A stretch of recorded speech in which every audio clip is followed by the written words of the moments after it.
गुणनखंड करने का एक ऐसा सिंपल मेथड बताऊंगा। अगर आपको तरीका पसंद आए तो वीडियो को लाइक करना है। देखिए, शेषफल थ्योरम तो आपने पढ़ी होगी। शेषफल थ्योरम कहती है कि यदि कोई किसी का गुणनखंड है तो वो x का मान इसमें रखने पर 0 के बराबर आता है। इतना हमें पता होना चाहिए।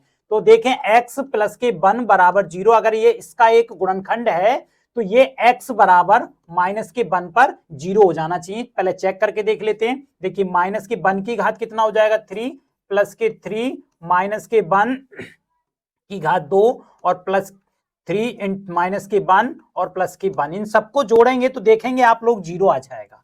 जब 0 आ जाएगा, अब यहां से ही ट्रिक शुरू हो जाती है। देखिए, अब क्या करना है, इसका कोएफिशिएंट कितना है, ये है 1, तो यहां पे लिख देंगे 1। इसका कोएफिशिएंट कितना है, 3 है, इसका भी 3 है और इसका कोएफिशिएंट ये हो गया 1। अब क्या करना है, बस एक लाइन खींच लेनी है आपको और इस वैल्यू को यहां उतार लेना है सेम टू सेम।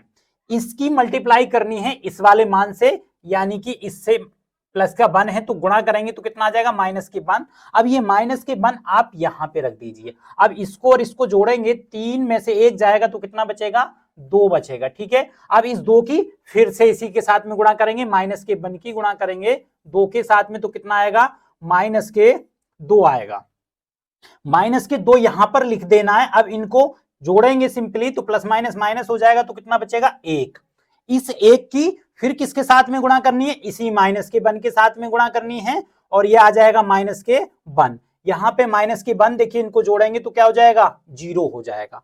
अब क्या करना है, सबसे देखनी है x की घात कितने से शुरू था, 3, तो एक घात कम करेंगे तो यहां पे लिखेंगे x की घात 2, फिर प्लस का चिन्ह लगाएंगे, ये 2 यहां लिखेंगे, 2 के बाद में एक घात फिर कम करेंगे तो कितना हो जाएगा, x हो जाएगा, प्लस फिर यहां पे आ जाएगा 1, यानी कि इससे ज्यादा होगा नहीं। अब इसके गुणनखंड कर लेंगे।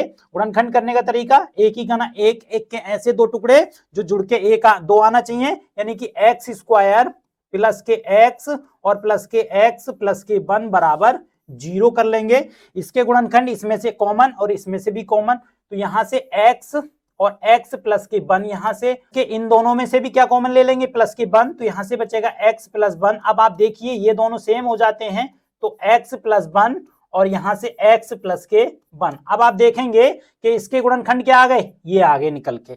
अब इसके साथ में एक गुणनखंड पहले से ये रखा है तो इसके गुणनखंड जो होंगे वो हो जाएंगे x प्लस 1, फिर साथ में ये वाले देखेंगे x प्लस के 1 और x प्लस के 1। देखिए कितने आसानी से आप इनको गुणनखंड कर सकते हैं।